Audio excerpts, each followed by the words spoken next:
Good day, another video tayo mga Yogo Voltage. So today meron lang ako ituturo sa inyo kung paano mag-wiring ng isang ilaw, isang outlet and then isang switch. So ito ituturo ko lang to lalo na sa mga baguhan nating kapwa electrician dyan sa nagsisimula pa lang at for demo to ang aking ginagawa lang. Ang ating gamit dito na wire pagka sa mga ganito, ilaw, 2.0 mm, EWG number 14. Pagka naman sa ating outlet, number 12, EWG 3.5 mm naman, no? So, ito ngayon, i-demo ko lang dito. Kung nakikita niyo yan, wala siyang mga flexible hose-man o tubo. Ito ay for demo purposes lang, no? So, sana maliwanag tayo doon bago tayo mag-start. So, start tayo. Sa una, syempre, kung gumagawa tayo ng mga ganito, lalo na kung sa bahay man yan, kung sa mga building man. So, first, kailangan natin gumamit ng ating gloves, no? For safety purposes, no? So, okay. So, ang ginamit natin dito na breaker, 32 ampere to. So, for demo lang naman to. Pero pagka sa lightings nga, ang gagamitin natin ng breaker is 15 amperes. And then sa outlet naman, meron tayong ginagamit din dyan, 20 amperes. So, ito, for demo purposes, wala tayong panel. Ito yung main source lang natin dito. And then, diretso na tayo rito. So, kung sa main naman panel naman, parang ganito lang din siya dyan. Kulang lang tayo isang buong panel. So, wala pa tayo niyan. Ito na lang. Okay? So, start tayo mga kailunggo, no? So, una, ito yung supply natin. Example na lang, ito yung galing natin sa main panel and then meron tayong panel board doon. Ito yung breaker natin. So, ito yung supply. Gumawa na lang ako dito. Naka-plug lang to, no? Ito. So, meron naman tayo dito outlet na pwede natin pagsaksakan. So, okay. And then, meron tayo ditong wire. Simula rito, line 1, line 2. Kung napapansin nyo, di kulay na ang ginawa natin, color coding na para mas lalo maintindihan at hindi tayo malilito, no? So, sundan nyo lang to. Okay, so meron tayo line 1, line 2. Ito yung pinaka-source natin. Ito yung supply na 220 o 230. And then meron tayong supply na tinatawag na line to neutral and line to line connection. So, dito naman sa amin, line-to-line connection. So, okay, pag sinabing line-to-line connection, 110, 110, so 220 volts. And line-to-neutral naman na sinasabi, 0 volt yung isa, and then yung isa, 220. Okay, malimay tayo doon, no? So, start tayo, no? Gagawin natin dito, ang red, ito yung pinaka-live natin. So, no? Ito yung source natin. Una natin pag-wiringan ang ating switch to, switch, ilaw, and then outlet. So, una natin wiringan is switch.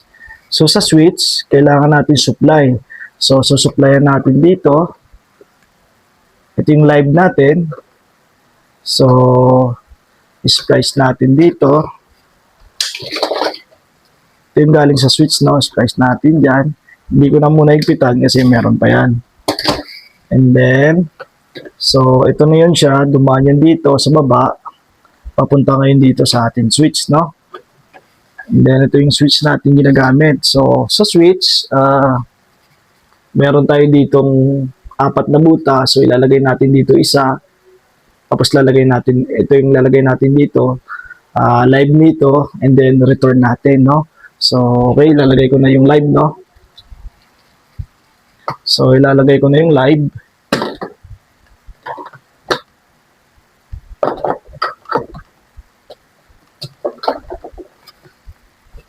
Okay, so nilagay ko na, no? Ating live.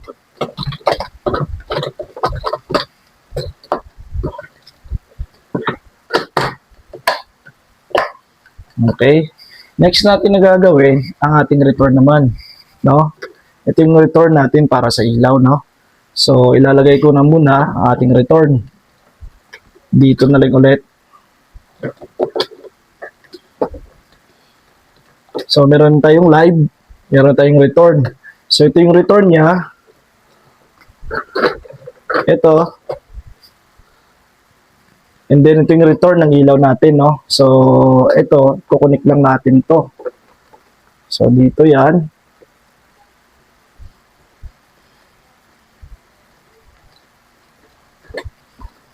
Splice natin yan. Pigtail lang ang gamit natin ito, splicing mo. So, cut ko lang kasi masyado mahaba.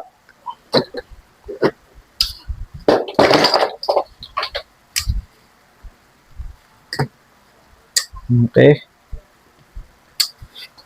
So, ito yung return. Itim natin. Papunta rito. And then, pumunta rito sa taas. Pumunta sa ilaw natin. Yung return tinatawag. So, lagyan lang natin ng electrical tape for safety natin. Always tayo magamit nito. Insulation. So, lagyan natin.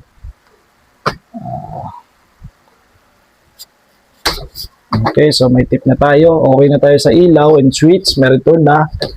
So, ito naman yung kanyang neutral. So, ang neutral niya, so dito naman kukuha. So, ito yung live niya, line 1 and line 2. So, yung neutral niya, dito naman yan pupunta, no? So, ilalagay natin dito. So, nasusundan nyo mga kailunggo, no? So, ito, neutral niya, ito, return niya. So, dumiretso lang yung return lagi dito. Tapos, yung neutral niya, ito yon. So, meron tayong line 1 and line 2. Okay, so hindi ko muna i-splice ng mahigpit kasi meron pa tayo. Ang ating naman next na i-wiring ang ating outlet. So, next nating outlet, ito, line 1. So, ito yung live natin. So, dito tayo. Kaya nilagyan ko siya ng color coding na para mas maintindihan nyo, no? Line 1, line 2 lang. So, ngayon, pwede na natin to i-splice ng mahigpit. Kasi nga ating pag-wiring, isang ilaw lang, and then isang outlet lang, no? At saka isang switch. So, cut ko na to. And then, lagyan na natin ng tape kasi okay na tayo dyan sa wiring. Uy, naglag.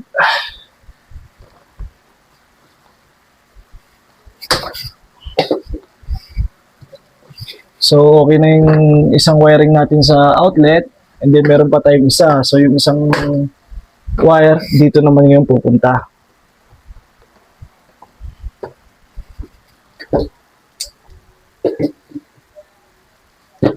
So, sana nasusundan nyo, no? Mga kailunggo, no?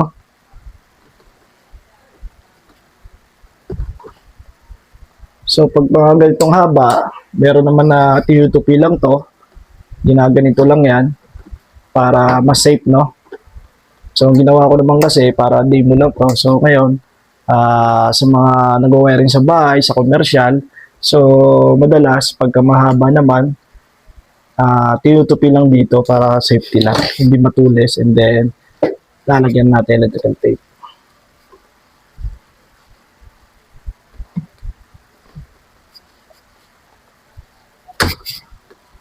Okay. So, okay na tayo sa wiring, no? May supply na rin ang ating outlet. So, ilalagay natin ang ating outlet. So, ito yung ating outlet, no?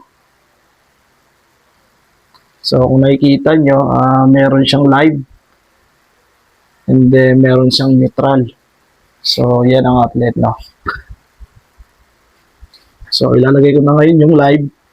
And then, ang neutral. So, yung live natin,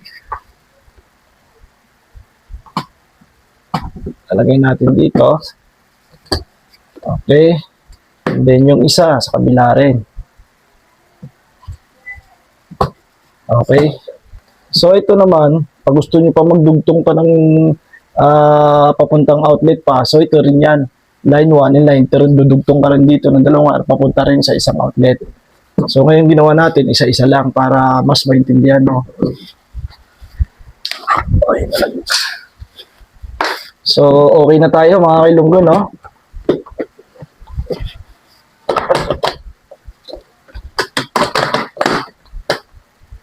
So, ang gagawin ko na lang, hindi ko na siya i-pex kasi for demo lang naman to para mas makita nyo, no? Okay? So, maglalagay na ako ng bulb doon. to 40 volts ang ating ilalagay na ilaw, no? Tsaka 15 watts to, no? So, ilalagay na natin.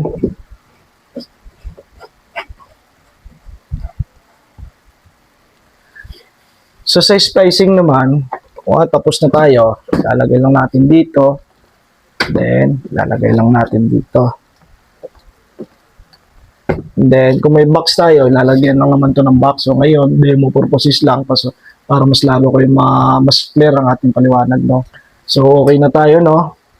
Meron tayo, supply na lang. And then, yung supply ko, gumawa lang ako dito, plug lang, no? Para mas madali natin mapailaw. So, sa main source, okay.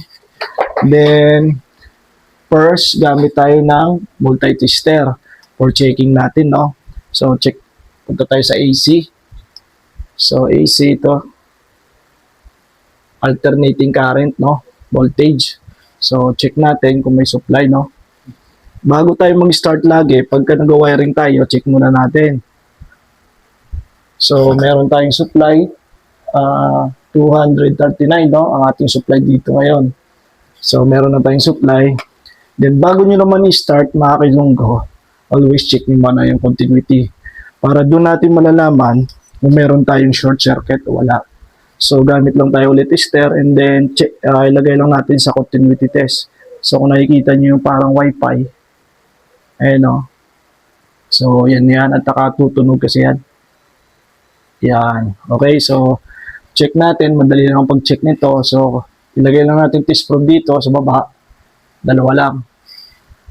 So, kung napapansin nyo, walang reading, walang tunog. So, ibig sabihin, good sa ating wiring. Walang short circuit na tinatawag o dumikit man, okay?